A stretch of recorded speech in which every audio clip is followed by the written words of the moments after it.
श्रीमद् भागवत साप्ताहिक कथा के 7वें दिन के उपाख्यान में द्वादश स्कंध का 10वां अध्याय है।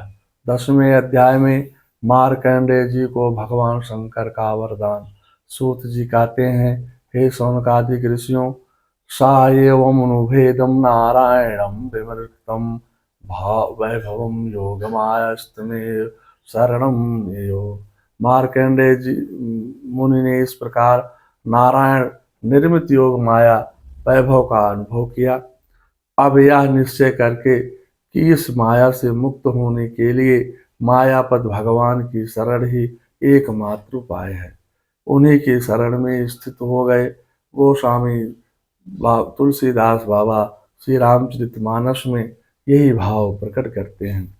हरि माया कृत दोष गुण बिनु हरि भजन न जाय, भजहि राम तज काम सब अस विचार मन माहे।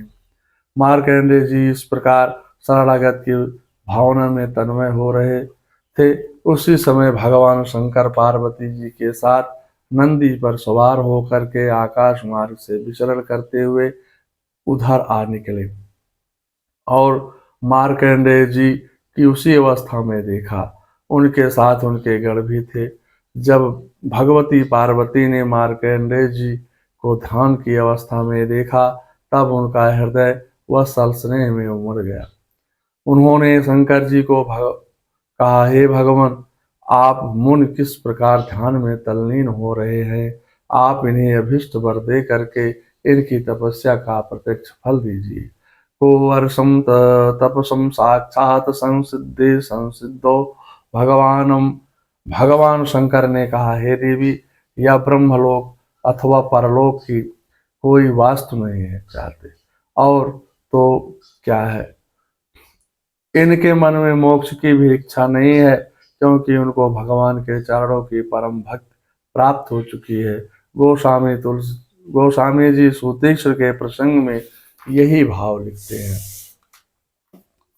अबिरल प्रेम भगत मुनि पाए, प्रभु देखे तरु होठ लुकाए। शंकर जी बोले, फिर भी मैं इनसे बातचीत करूंगा। जगत में भक्तों का लाभकारी होता है। ऐसा कहकर शंकर जी पार्वती के साथ मुन के पास गए और उस समय का मार्कंडेय जी मुन की समस्त मनोवृत्तियां भगवान में तन्मय थी। साथ ही तदंतर शिव जी योग माया द्वारा हृदय काश में वायु की तरह प्रवेश कर गए। मार्कंडेय जी शिव जी की अद्भुत छटा को देखकर आश्चर्यचकित हो गए। समाधि टूट गई। नेत्र खोले, सामने शिव पार्वती के दर्शन कर गदगद हो गए, प्रेम आंसू बहने लगे। तदंतर खोड़ोसार पूजन किया और हाथ जोड़ करके स्तुत करने लगे। नमः शिवाय शांताय अस्तवाय प्रविंडाय रचा, रजोगुणेश घोराय नमस्तुभ्यं तमोजुषे। हे भगवान, आप त्रिगुण स्वरूप होने पर भी उनके परे उनकी आत्मा के रूप में स्थित है। आप ही समस्त ज्ञान के मूल केवल अद्वितीय ब्रह्म स्वरूप है। आप निर्विकार सदाशिव हैं। आपको मेरा नमस्कार है।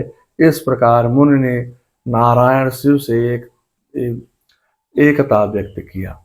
भगवान शंकर मुस्कुराने लगे और कहा, हम तीनों ही देवता वरदाताओं में श्रेष्ठ हैं। हमारा दर्शन अमोघ है। जो आपको अभिष्ट हो मांग सकते हो। हम तीनों देवता देवों में अणुमात्र भी कोई भेद नहीं है।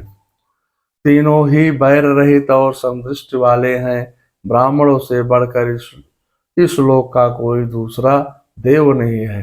ब्राह्मणों के दर्शन मात्र से महापापी शुद्ध हो जाते हैं। भगवान शंकर की अमृतमयी वाणी सुन करके मार्कंडेय जी के कर्ण तृप्त हो रहे हैं। अब उनकी थकावट का क्लेश अमृत एवं मधुर वचनों से निवृत्त हो गया।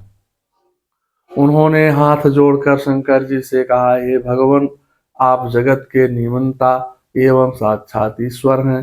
हम लोग का जो आदर कर रहे हैं वह केवल दूसरों को शिक्षा देने के लिए है। आपकी लीला अद्भुत है। मैं आपके दर्शन से कृतार्थ हो गया हूँ।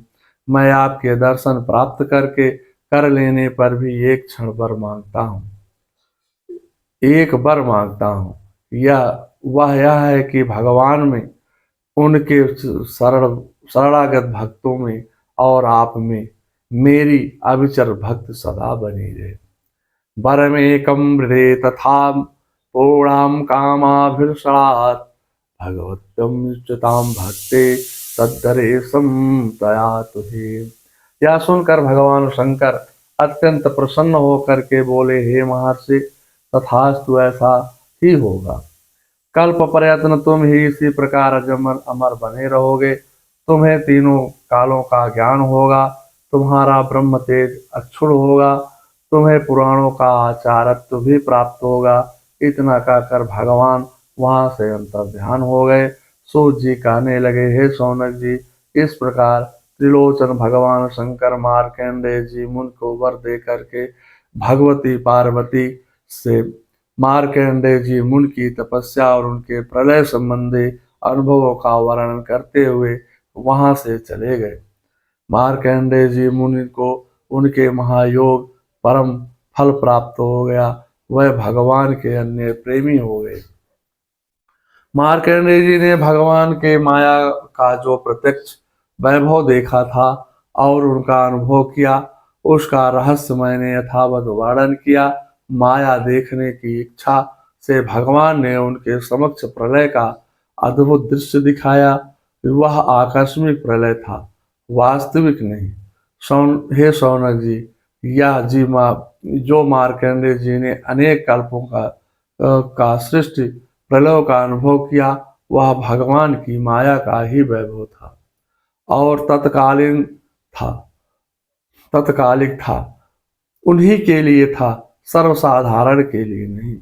कोई कोई इस माया की रचना को ना जान करके अनादिकाल में बार बार होने वाले सृष्टि प्रलय ही इसको बतलाते हैं। इसलिए आपको यह शंका नहीं करनी चाहिए। इसी कल्प के हमारे पूर्वज मार्कंडेय जी की आयु इतनी लंबी कैसे हो गई। शौनक जी, ये शौनक जी, मैंने यह जो मार्कंडेय जी चरित्र सुनाया है वह भगवान चक्रपाण के प्रभाव और महिमा से भरपूर है। जो इसका श्रवण करते हैं वह दोनों ही कर्म वासनाओं के कारण कर्म प्राप्त होने वाले आवागमन के चक्कर में सर्वदा के लिए छूट जाते हैं। ओम श्रीमद्भागवत सप्ताह कथा के द्वादश स्कंद का दशमाध्याय समाप्त होता है। मंगलम भगवान विष्णु मंगलम गरुड़ाध्वजा मंगलम पुंडरीकाक्षाय मंगलाय तनो हरि।